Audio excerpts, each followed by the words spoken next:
अब भाग 53 से आगे लक्ष्मण के जाने के पश्चात रावण को अवसर मिल गया।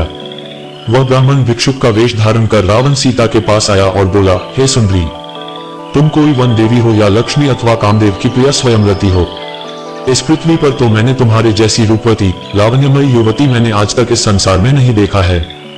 तुम कौन हो, किसकी कन्या हो और इस वन में किस लिए निवास कर रही हो? कहाँ ये तुम्हारा तीनों लोकों में सबसे सुंदर रूप, तुम्हारी सुकुमारता, और कहाँ इस दुर्गम वन में निवास? ये स्थान तो इच्छानुसार रूप धारण करने वाले भयंकर राक्षसों का निवास स्थान है। तुम यहाँ से चली जाओ, तुम यहाँ रहने योग्य नहीं हो। सीता ने कहा, हे ब्राह्मण, मेरा नाम सीता है, मैं मिथिला नरेश जनक की पुत्री और अयोध्यापति दशरथ के ज्येष्ठ पुत्र श्री रामचंद्र की पत्नी हूँ। पिता की आज्ञा से मेरे पति अपने भाई भरत को अयोध्या का राज्य देकर 14 वर्ष के लिए वनवास कर रहे हैं। उन पराक्रमी सत्यपरायण वीर के साथ मेरे तेजस्वी देवर लक्ष्मण भी हैं। आप अतिथि हैं, अतः इस आसन पर बैठकर यह जल और फल ग्रहण कीजिए। मेरे पति अभी आते ही होंगे।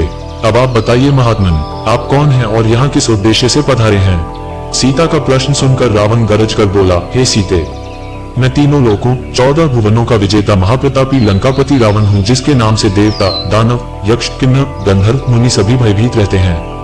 इंद्र, वरुण, कुबेर जैसे देवता जिसकी सेवा करके अपने आप को धन्य समझते हैं। मैं तुम्हारे लावण्यमय सौंदर्य को देखकर अपनी सुंदर रानियों को भी भूल गया हूँ और मैं तुम्हें ले जाकर अपनी भार्या बनाना चाहता हूँ। हे मृगलोचने, तुम मेरे साथ चलकर नाना देशों से आई हुई मेरी अत्यंत सुंदर रानियों पर पटरानी बनकर शासन करो। मेरी नगरी लंका की सुंदरता को देखकर तुम इस वन के कष्टों को भूल जाओगी, इसलिए मेरे साथ चलने को तैयार हो जाओ। रावण का नीचतापूर्ण प्रस्ताव सुनकर सीता क्रुद्ध स्वर में बोली, हे अधम राक्षस, तुम परम तेजस्वी, अद्भुत पराक्रमी और महान योद्धा रामचंद्र के पराक्रम को नहीं जानते, इसीलिए तुम मेरे सम्मुख ये कुत्सित प्रस्ताव रखने का दुस्साहस कर रहे हो। अरे मूर्ख, क्या तू वनराज सिंह के मुख में से उसके दांत उखाड़ना चाहता है?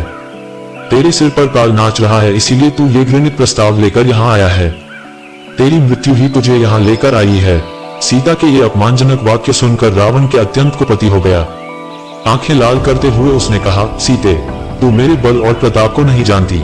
मैं आकाश में खड़ा होकर पृथ्वी को गेंद की भांति उठा सकता हूँ, अथाह समुद्र को एक चुल्लू में भरकर पी सकता हूँ। मैं तुझे लेने के लिए आया हूँ और लेकर ही जाऊंगा।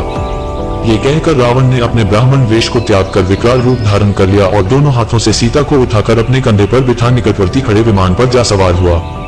इस प्रकार अप्रत्याशित रूप से पकड़े जाने पर सीता ने हा राम कहते हुए स्वयं को रावण के हाथों से छुड़ाने का प्रयास किया, परंतु बलवान रावण के सामने उनकी एक न चली। उसने उन्हें बांधकर विमान में एक ओर डाल दिया और तीव्र गति से लंका की ओर चल पड़ा। सीता निरंतर विलाप किए जा रही थी, हा राम, पापी रावण मुझे लिए जा रहा है। हे लक्ष्मण, तुम कहाँ हो? तुम्हारी बलवान भुजाएं इस समय इस दुष्ट से मेरी रक्षा क्यों नहीं करती? हाय, आज कैकेयी की मनोकामना पूरी हुई। इस प्रकार विलाप करती हुई सीता ने मार्ग में खड़े जटायु को देखा। जटायु को देखते ही सीता चिल्लाई, हे आर्य जटायु, देखो, लंका का ये दुष्ट राजा रावण मेरा अपहरण करके लिए जा रहा है।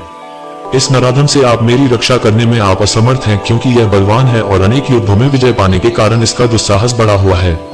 आप रावण द्वारा मेरे हर लिए जाने का ये वृतांत मेरे पति से तो अवश्य ही कह देना। इसके आगे का वर्णन अगले भाग में रामायण के सभी भाग सुनने के लिए हमारे चैनल को सब्सक्राइब करें।